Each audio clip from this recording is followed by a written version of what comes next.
Voilà, on a été bousculé un peu dans le temps, mais les voici, les voilà. Tacha Kérédine à Montréal, Emmanuel Latraverse à Ottawa, et j'accueille avec grande joie Daniel Lessard à Ottawa. Bonsoir à vous trois. Bonsoir. On va, si vous le voulez bien, parler du niqab, incontournable, on en parlait jeudi dernier. On va voir des chiffres ensemble rapidement, si vous le voulez bien, et c'est assez frappant comme chiffre. Bon, de façon générale, 72% de tous ceux qui ont participé, et on parle de plus de 13 000 personnes à la boussole électorale, 72% en désaccord, 19% seulement en désaccord avec le port du voile qui cache le visage pour les serments de citoyenneté. Et quand on fait par province, regardez, c'est quasiment l'unanimité au Québec. Là, c'est pas un consensus, ça dépasse 89% au Québec. En Alberta et Prairies, 72% également. Atlantique, 68%, Ontario. Et c'est en Colombie-Britannique où on est le plus déchiré entre permettre ou non le port du niqab. Alors, qu'est-ce qu'on fait à partir de maintenant? Là, on voit que les conservateurs et que le Bloc l'utilisent largement. Ça va se poursuivre quelques jours, Daniel Lessard? Écoutez, il y a des conservateurs qui pensent que ce dossier pourrait leur permettre de se détacher des deux autres et de briser cette égalité où les trois partis sont à 30% chacun. Stephen Harper est un homme intelligent, il sait comment fonctionne la société canadienne, il sait qu'il y a un très grand malaise vis-à-vis ce dossier-là, que beaucoup de Canadiens, s'ils ne sont pas prêts à aller aussi loin sur le chemin de la laïcité que les Québécois, sont peut-être prêts à pardonner plus de choses. Mais lors d'une cérémonie de la citoyenneté, il y a un malaise vis-à-vis ce qui s'est passé. Et Stephen Harper sait très bien également qu'en Cour suprême, là-dessus, ses chances de gagner ne sont pas très grandes, à moins qu'on fasse la preuve absolue que le niqab n'a rien à voir avec la religion musulmane. Donc, il joue le jeu politique, il va le jouer à fond, ça peut l'aider à remonter la côte, ça peut aider le Parti québécois même à faire élire des députés au Québec et les enlever au NPD, ce qui ferait le bonheur de Stephen Harper. Un jeu politique, absolument. Tacha, on le voit quand même, les chiffres en Ontario, dans les prairies, il y a une assez forte majorité qui disent, nous, on a un malaise avec ça. On veut pas faire un cours de droit nécessairement, puis c'est peut-être plus complexe, mais il y a un malaise. Il y a certainement un malaise et je pense que c'est non seulement Stephen Harper qui profite de la remise de cette question devant le public, mais ça nuit aussi à son rival Thomas Mulcair parce que ça lui met dans une position très difficile, surtout au Québec où M. Mulcair a sa forteresse avec ses députés, la large majorité de ses députés ici qui veut maintenir, disant que lui, il est contre cette décision, pour la décision et contre la décision d'aller en appel, qu'on devrait être capable de porter le niqab et prendre le serment. Ce que le Bloc, effectivement, va utiliser contre lui au Québec, mais aussi ce qui va lui nuire potentiellement dans le reste du Canada. Alors, pour les conservateurs, s'ils veulent baisser le score de M. Mulcair, c'est certainement quelque chose sur lequel ils vont miser. Ça s'appelle wedge politics en anglais, c'est la division des adversaires. Emmanuel, on va écouter, parlons du Bloc, mais on va écouter quelques secondes de cette publicité qui a fait un peu jaser au cours des derniers jours. On écoute, on revient tout de suite. Les élections s'en viennent. Puis si Thomas Mulcair est élu, il y a aussi un beau gros pipeline qui s'en vient, même si on n'en veut pas. Puis même si on n'est pas d'accord avec le port du niqab pour voter ou se faire assermenter, Thomas Mulcair, lui, il l'est. C'est la goutte de trop. Je retourne au Bloc. Alors voilà, on le voit, on mêle pipeline et burqa, et niqab, pardon, Emmanuel. Là, vraiment, on doit se dire au Bloc, on y va à fond, là, on n'a plus rien à perdre, là. Il y a un côté là-dedans de jouer le tout pour le tout. Je vous dirais, ce qui est remarquable, c'est à quel point, et ce qui révèle que la danse est avant tout une question partisane et non pas une question de principe, je vous dirais, sur les femmes et tout le reste. C'est que Justin Trudeau aussi est de ceux qui ne s'opposent pas au port du niqab dans le cas d'une citoyenneté. Il n'irait pas en appel et vous voyez, le Bloc ne s'attaque pas du tout à Justin Trudeau. Hein? Il ne s'attaque qu'à son principal adversaire, le chef du NPD, M. Mulcair. Et il faut dire aussi que dans tout ce débat-là, M. Mulcair est celui qui a été le plus prudent depuis le début de la semaine dernière. Bon, il reproche à M. Harper de faire de la politique de peur, de division, mais il s'en tient essentiellement à dire, écoutez, moi, je m'en tiens au jugement des tribunaux. Donc, il essaie vraiment de ne pas entrer dans le débat. C'est comme si le Bloc essayait de le traîner de force. Ce qu'on espère au NPD, c'est qu'en ne jouant pas dans ce jeu-là, finalement, on va minimiser les dégâts politiques, si vous voulez, de ce dommage-là. Et je conclurai en disant, il y a un côté risqué là-dedans, parce que regardez les comtés où ce débat-là peut porter.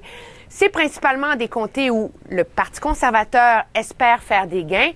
Et pour l'instant, sur le terrain, les gains, c'est au profit du Parti conservateur qu'ils se font. Donc, il y a un risque pour le Bloc de jouer le jeu du Parti conservateur. D'aider les conservateurs. Et, est-ce que au Canada anglais, Tacha, passez-moi l'expression, est-ce que, parce qu'au Québec, là, le gouvernement Couillard a décidé que les services allaient se donner à visage découvert et être reçus à visage découvert. Donc, c'est un peu la phrase fourre-tout. C'est la ligne a été placée là. Est-ce que ce débat-là, au-delà de la campagne, là, est-ce que ce débat-là va prendre de l'ampleur au Canada anglais? On ne le voit pas à ce niveau-là. Par exemple, en Ontario, avec Mme Wynne, je pense qu'elle n'a aucun intérêt à imposer une loi semblable. Et la discussion sur, pas nécessairement la porte du niqab seulement, mais sur la décision, les accommodations raisonnables, se situe plus au niveau de certaines instances qui ont eu lieu dans des écoles, par exemple, où des filles ont été isolées pour certaines prières pendant la journée écolière. Il y a des choses comme ça qui sont survenues, mais il n'y a pas un énorme mouvement pour faire un débat là-dessus comme le Québec l'a fait. Et je doute fortement qu'on va voir la même sorte de choses. Les autres, les premiers ministres n'ont pas vraiment intérêt parce que le débat n'est pas aussi en surface. Ça demeure vraiment une question fédérale. Donc, c'est l'exception québécoise, Daniel. Oui, c'est l'exception québécoise. Et dans le reste du Canada, pour ajouter à ce que dit Tacha, elle a tout à fait raison, les libéraux de Justin Trudeau sont mariés littéralement avec le multiculturalisme, même si on fait de plus en plus la preuve que ça ne fonctionne pas. Les Britanniques l'ont démontré à plusieurs reprises ces dernières années, mais les libéraux y croient sincèrement et ils vont suivre Justin Trudeau là-dessus. Et dans le cas de Thomas Mulcair, le problème qu'il a, c'est un peu comme sur le pipeline. Il faut qu'il fasse attention à ce qu'il dit au Québec et dans l'Ouest parce que, bon, c'est presque deux versions différentes. Et la même chose sur le niqab. Il y a une faction très, très, très progressiste au NPD qui ne veut pas entendre parler de ça. Et je me souviens, moi, de voisins, je suis dans le comté de Paul Dewar, à Ottawa, un néo-démocrate connu, qui disait ce qui se passe au Québec, c'est absolument épouvantable. Nous, on est très ouverts à tous les immigrants. Donc, Mulcair est un peu coincé entre ces gens-là et le Québec. Et son caucus québécois. Et son caucus québécois. Pas facile, de faire de la politique. Pardon, ça va sortir pendant les débats au Québec qui vont avoir lieu dans les prochaines semaines. Et je pense que ces répercussions dans le Canada anglais, on va pas regarder ces débats-là parce qu'ils sont en français, mais les clips sur ça, je pense, vont probablement être répétés dans les médias anglophones. Peut-être qu'un certain nombre vont le regarder quand même. On écoute les débats anglais, nous. On écoute les débats en anglais. Très bien. Contrat des F-35 annulé. Daniel, est-ce que ça vous fait penser un peu aux hélicoptères à l'époque des hélicoptères de Jean Chrétien? De Jean Chrétien qui allait annuler le contrat de Brian Mulroney. Il veut se démarquer, M. Trudeau? Ça lui avait coûté 478 millions de dollars pour l'annuler. Dans ce cas-ci, il veut se démarquer. À partir du moment où on a décidé de remplacer les vieux Sea King des hélicoptères, et aujourd'hui, il s'est passé 35 ans. Et il y a beaucoup d'experts qui disent les contrats d'achat d'équipements militaires au Canada, c'est des modèles de ce qu'il ne faut pas faire. On n'a jamais vu autant d'improvisation, d'incompréhension. Bref, des modèles à éviter. Écoutez, ils font de la politique. Stephen Harper fait de la politique avec ça. Justin Trudeau aussi. Justin Trudeau peut laisser croire, si on l'écoute comme il faut, qu'il y aura peut-être jamais d'avions militaires qui seront achetés sous un régime libéral. C'est utopiste de penser cela. Il y a trop d'obligations du Canada envers l'OTAN, etc. C'est de la politique, c'est de bonne guerre, mais je pense pas que ni Harper ni Trudeau vont convaincre les Canadiens là-dessus. Emmanuel, depuis le début, M. Trudeau, qui fait campagne presque plus à gauche, mais pas presque, plus à gauche que M. Mulcair, c'est un autre exemple qui veut montrer un peu, lui, il n'est pas militariste à tout crin. Il va regarder les contrats, en tout cas de plus près, dit-il. Bien, je voudrais que Tacha parlait du wedge politics, de la politique, de la division sur le niqab. Là, on voit une tentative de la part des libéraux de faire la même chose sur un enjeu comme les F-35, qui est un enjeu, bon, que les gens ne sont pas allés dans les rues à cause de ça, mais ça a été comme un boulet de mauvaise gouvernance que traîne le gouvernement conservateur depuis des années. Donc, de sortir là-dessus, c'est une tentative de remettre ça sur le tapis. Ce qu'il y a de surréel là-dedans, c'est qu'à travers tout ce débat-là, le gouvernement avait trouvé une solution, là, finalement. C'est de confier ça à un secrétariat indépendant, prendre vraiment une décision rationnelle et réfléchie.